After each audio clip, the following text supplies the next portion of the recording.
It's official. Dungeons & Dragons is developing a digital rules assistant, part chatbot, part encyclopedia, so you can, quote, ask rules questions and get instant answers.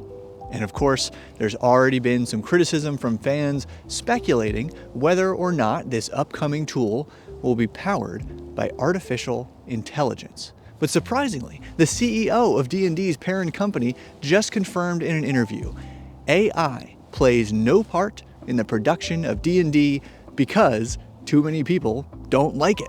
There's some brands that the audience, the creators just don't want it. So we don't even have it in our pipelines for our video games or for Magic the Gathering or D&D. However, as you'll see, he's also fairly certain that this attitude will change over time. Remember, this is the guy who, in previous interviews and later in this one, says his home D&D games are filled with AI animation, images, and voices, who has formerly broached the idea of training AI on D&D's library of content, and whose same company is already doing that with AI personas of other branded characters. We have Peppa Pig co-designs Peppa Pig products with us. Optimus Prime co-designs Transformers products with us. Yeah, I don't even have a quip for that one. That's just crazy. And as a whole, this hour-long interview reveals a lot of new details that we can apply to our D&D AI predictions from only a few months ago about how this technology might impact our games, or at least official D&D in the future. So if you haven't already, sit back and relax. This is not going to be a hyper-edited, attention-throttling video. This is a breakdown of what the actual leader of the D&D brand wants to happen and thinks will happen with AI and their brands. When I made those predictions a few months ago and guessed that a chatbot would be the first step of AI infiltrating official D&D, I swear I did not know the rules assistant had already been announced. Yeah, turns out back in July of 2025, D&D Beyond posted this roadmap of development plans for the year. Stickers, animated maps, 3D dice, and last but not least, the rules assistant. People were immediately curious about it in the D&D Beyond forums. Is that last one just inserting AI chatbots? The rules assistant could be anything from an embedded search within the rules to an LLM trained on rules data. We'll have to wait and see. And I agree with the latter. We don't know what we don't know. Funny enough, Reddit had a nice mixture of opinions too. So, AI rules lawyer? Well, that rules assistant is almost certainly going to be AI unless every single answer it comes up with is linking to a source. Trusting it is a bad idea. AI art? F that S. AI DMs? Hell nah. AI generated adventure modules, races/species, and classes/subclasses? Never, not in my games. An AI tool that allows you to say, hey, how does grappling work? Or, hey, how do melee attacks against a small target work from on top of a huge mount, and get the correct answer in seconds based on their own rule set and not a bunch of posts from external sources? Okay, I can get behind that. The AI assistant sounds like exactly what AI should be used for, as long as they keep AI away from actually drawing the maps or doing any of the creative work. Whether or not you agree with those statements, please notice how in the span of a few comments on Reddit, the discussion went from guessing if the bot uses AI to just declaring that it is an AI-powered tool. So these waters got muddy early on, but then the story dried up, such that most of us didn't even notice the initial announcement because there was not very much progress made on the D&D Beyond 2025 roadmap. By November, with the year almost over, people started posting in the forums asking why only one other feature had been finished. Then in December, D&D published this update, detailing what progress had been made and saying that the rules assistant would come out in early 2026. Quote, it is already in internal testing, and it just needs a little bit more testing time and should release in alpha soon.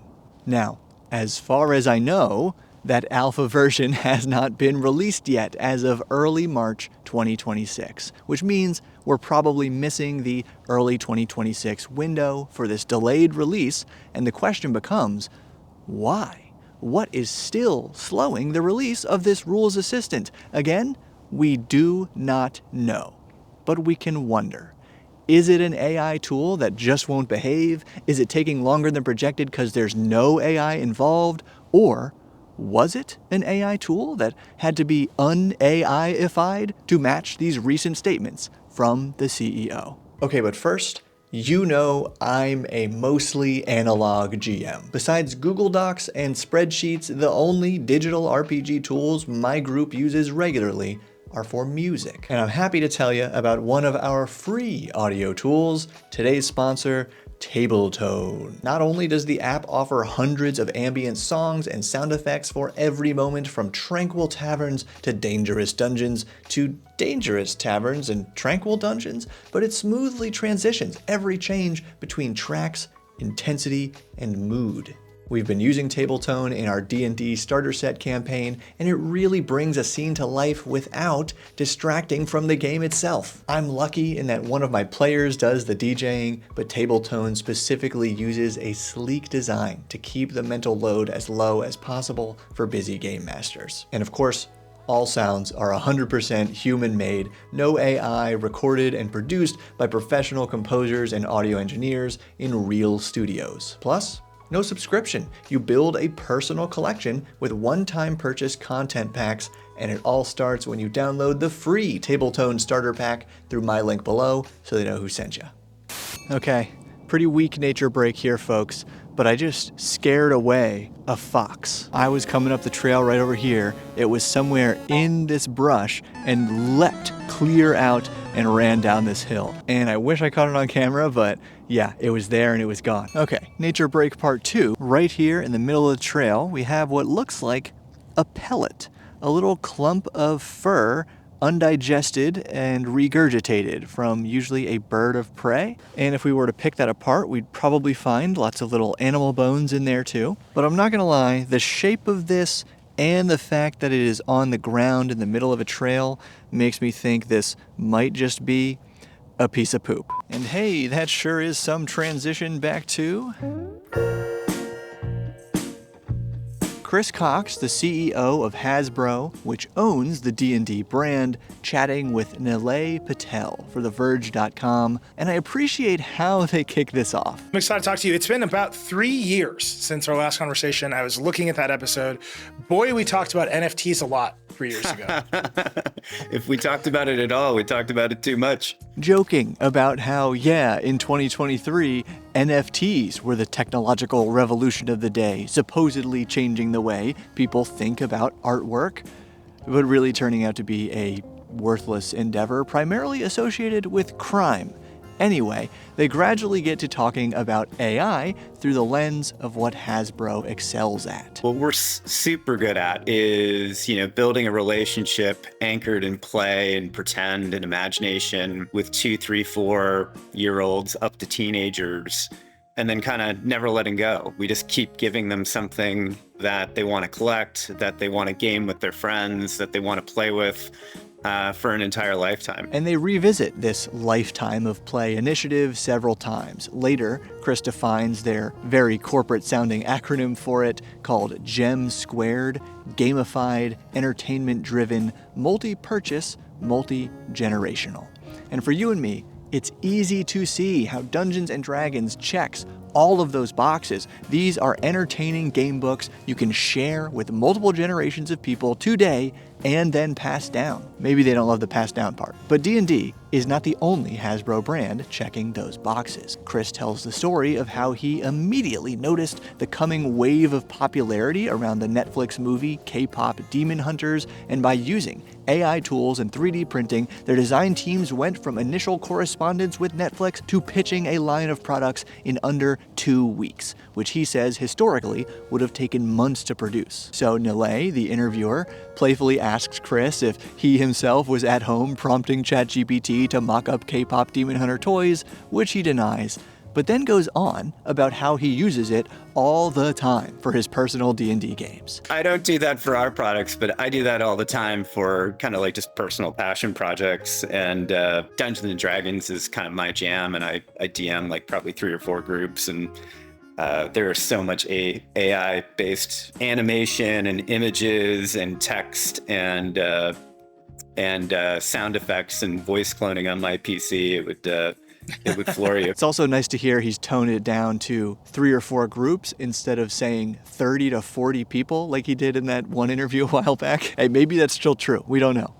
But this all makes me think he personally is very into the idea of AI-enabled dungeon master assistants along the lines of what we speculated about in the previous D&D AI video. Not only searching rules, but years down the line able to generate images, video clips, voices, and sound bites to feature during your game, all from one tool. Then Chris takes a brief detour on the curious ways AI is already implemented at his company with brands like Peppa Pig and Transformers. Basically, our design teams are all enabled with like a suite of the latest tools from basically every major company. And then we've trained a bunch of models ourselves with our IP. When we have a little bit more time, we actually can even program in character.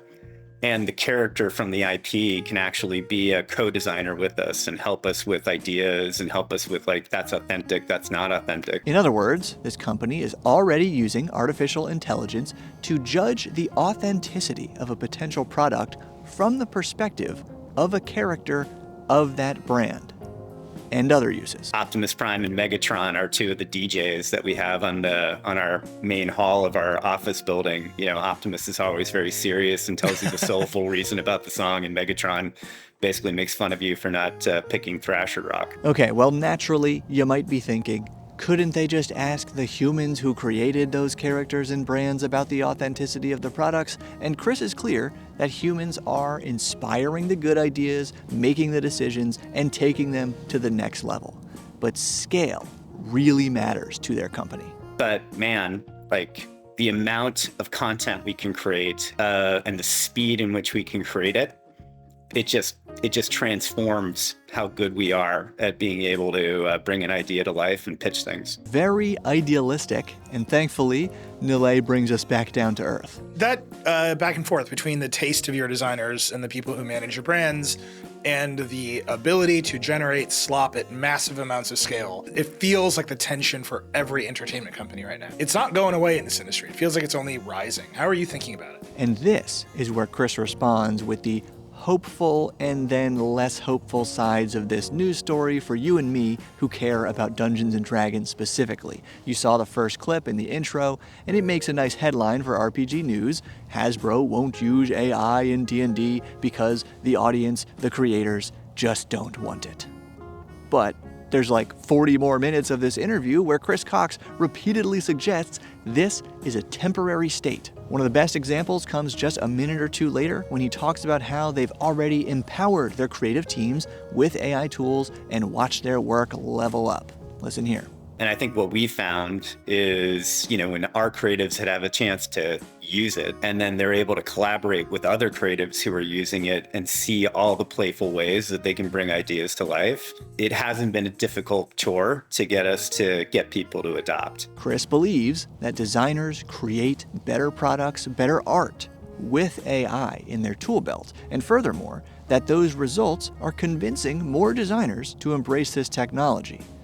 But he does add that he could be wrong about this, like he was with NFTs, which certainly feels like the case for this next bold statement. I don't see it costing creatives jobs. I see it only making the quality of the creative we have better. Because meanwhile, we know that AI is at least part of the reason layoffs have ramped up in every industry over the last couple years. He even says later in this interview, during a section about more logistical business stuff, how they've already been able to cut a ton of jobs thanks to AI, but these were specifically jobs that were outsourced to other parts of the world with cheaper labor, so I guess those jobs didn't count anyway. Back to creative jobs, he says this. You're in this hyper-competitive industry where expectations raise every year. That's not a recipe for cutting back on your development or cutting back on your customer support.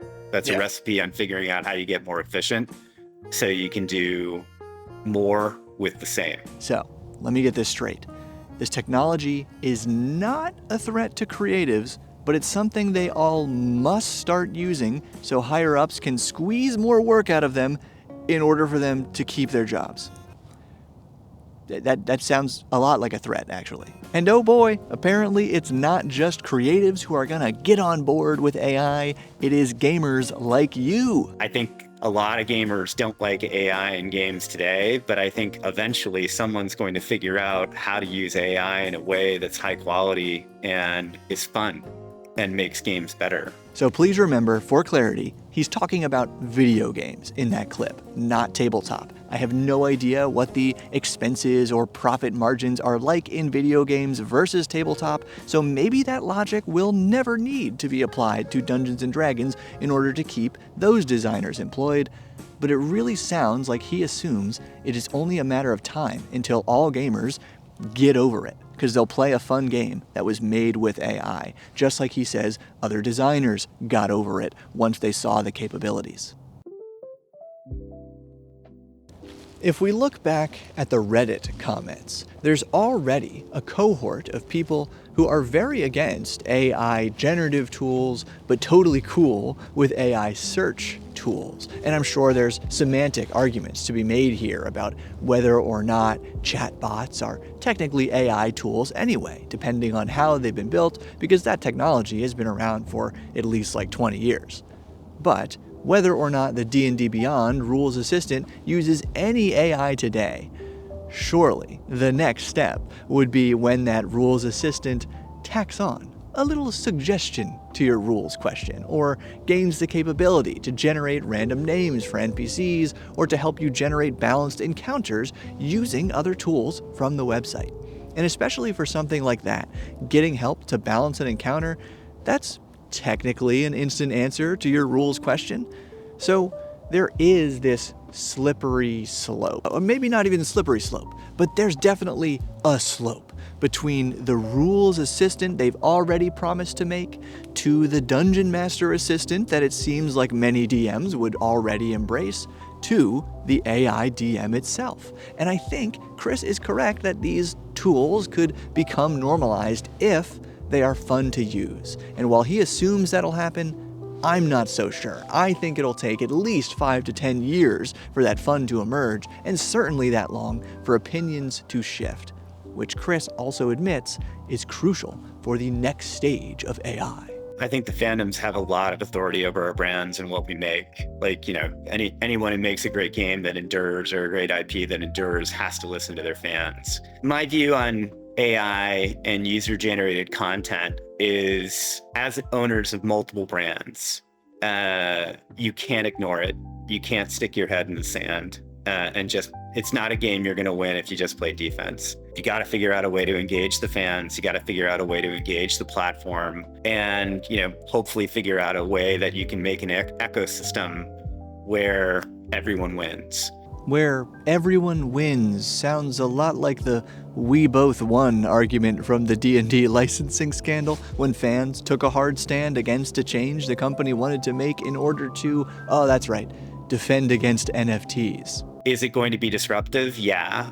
Have people figured out the business model yet? No. But, people were writing about the demise of the music industry back in 2000 with the rise of Napster. And I think last I heard, the music industry is more profitable than ever because they figured out a way through it. Yeah, but I would say middle-class artists are not more profitable than ever. That's what I'm curious about. Like, the music industry might make more money than ever, but it's Spotify and a bunch of big labels, and musicians themselves are making maybe less money than ever. Yeah, that feels like a pretty good retort to how such a disruption might actually change the gaming industry. And then our guy goes on to give a different kind of example of what I think is a thinly veiled mirror shown to Chris Cox. Nile mentions how J.K. Rowling, creator of Harry Potter, has alienated a lot of fans, to say the least, by being very public about her personal beliefs. And again, it seems like this interviewer is doing this as a way of saying, don't you think the way you talk about AI could turn people away from your brands? And that very moment was when my batteries died. It was like a little below freezing, but I think I just need a new battery. So again, maybe I'm reaching here, but I think this interviewer was essentially asking Chris Cox if he thinks, maybe could these opinions on AI turn people away from your brands? But Chris stays laser focused on the output and the fact that Harry Potter is still an incredibly popular brand around the globe because, in his words, most people separate the art from the artist. And he's not wrong, That's how I still enjoy the art of H.P. Lovecraft, even after I learned that the man himself was abhorrent, even by the standards of his time. But coming from this conversation, I can't help but hear separating the art from the artist as anything but another corporate reason to use AI and eventually phase out those troublesome artists and their personal beliefs. Also, he calls himself a Slytherin here, so if that isn't a red flag, I don't know what is. At the end of the day, I think what we're left with is the good news confirmation that for the time being, Dungeons & Dragons and Magic the Gathering are staying true to their roots of embracing human imagination and creativity and rewarding human artists and designers for excelling at their crafts. And as long as enough fans and creative people are clear about what they like or dislike about any change to the company in such a way that affects the bottom line, the company will listen.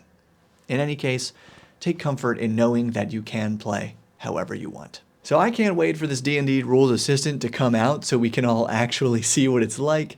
Until then, thanks again to our sponsor and to my amazing supporters on Patreon and YouTube memberships for empowering me to do what I do. Keep building.